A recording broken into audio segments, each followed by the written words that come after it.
Wow!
Morning, setting out.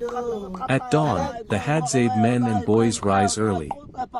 The air is still cool, and the golden light spreads over the savanna and rocky hills of northern Tanzania. Men prepare their bows and arrows, carefully tipped with poison made from desert rose plants. The arrows are stored in quivers crafted from kudu hide. Each hunter also carries a small pouch with honey-collecting tools and a knife. Women and children head in a different direction. They carry digging sticks, woven baskets, and sometimes babies strapped to their backs. Their goal is to find tubers, berries, and baobab fruit. This division of labor ensures that the group returns with a variety of foods. Tracking and hunting. The hunters move silently, eyes scanning the ground for tracks. They read the fresh prints of antelope or warthog, noticing bent grass or disturbed soil. Their knowledge of the land allows them to identify not only the animal but how recently it passed by.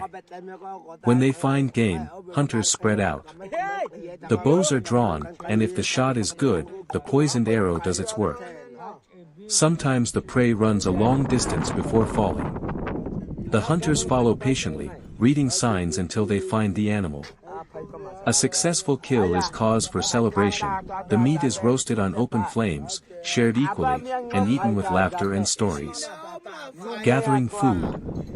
Meanwhile, women use their sharpened sticks to dig for underground roots and tubers. These starchy foods provide steady energy and water in the dry season. Children climb trees to shake down berries or to break open baobab pods, scooping out the tangy, vitamin-rich pulp. Honey is a special prize. The Hadza listen for the call of the honey-guide bird, which leads them to hidden hives. After a smoky fire is used to calm the bees, the sweet honeycomb is collected and eaten fresh. Both children and adults delight in its rich taste. Midday rest. As the sun rises high and the heat grows, the groups find shade under big acacia or baobab trees. The men may roast small birds or animals they've caught, while women share fruits and tubers. The food is not hoarded, everything is shared freely, with no one left hungry. Afternoon, more foraging. Later, the groups may continue searching. If meat is scarce, hunters may shoot guinea fowl, monkeys, or small antelope. Women may collect more wild greens, seeds, or nuts. Children are active participants, learning from an early age how to track, dig, and climb. Evening return. By sunset, the groups reunite. The day's finds, meat, roots, fruits, and honey, are placed in the center of camp.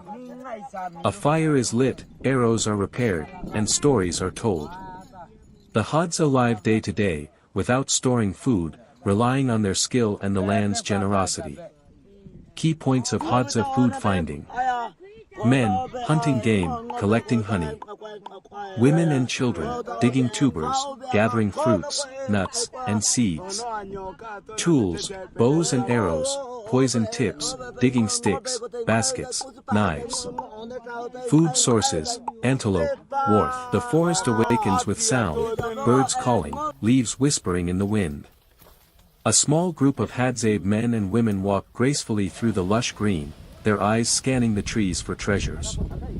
In their hands, baskets slowly fill with vibrant fruits glowing under the dappled sunlight. Imagine a taste untouched by time, ingredients plucked straight from nature's pantry, guided by knowledge passed down for thousands of years. The Hadzabe, one of the last true hunter-gatherer tribes on Earth, live in harmony with the land in ways most of us can only imagine. Every fruit they pick, every hive they climb, tells the story of survival and tradition woven into their daily lives. To witness their food culture is to glimpse a way of life that has nearly disappeared from the modern world. Now, step closer. The camera lingers on glistening wild honey dripping from combs, crimson forest berries shining like jewels, and roots freshly pulled from the earth. These are not ordinary ingredients, they are gifts of the wild, carefully gathered and celebrated. What follows is a culinary ritual rarely seen by outsiders, a Hadzabe recipe blending forest fruits with raw honey, simple yet profound, ancient yet alive. This is not just food, It is memory, connection, and survival preserved in taste. Prepare to witness an intimate moment with the Hadzabe tribe, a feast that carries the flavor of history itself, wide-shot, lush African forest. Sunlight cuts through the canopy. The Hadzabe walk barefoot, their movements calm but purposeful. Opening the unseen world. Imagine a taste untouched by time. Ingredients plucked straight from nature's pantry. Contextualization. Close-up, hands reaching for bright berries, children carrying woven baskets.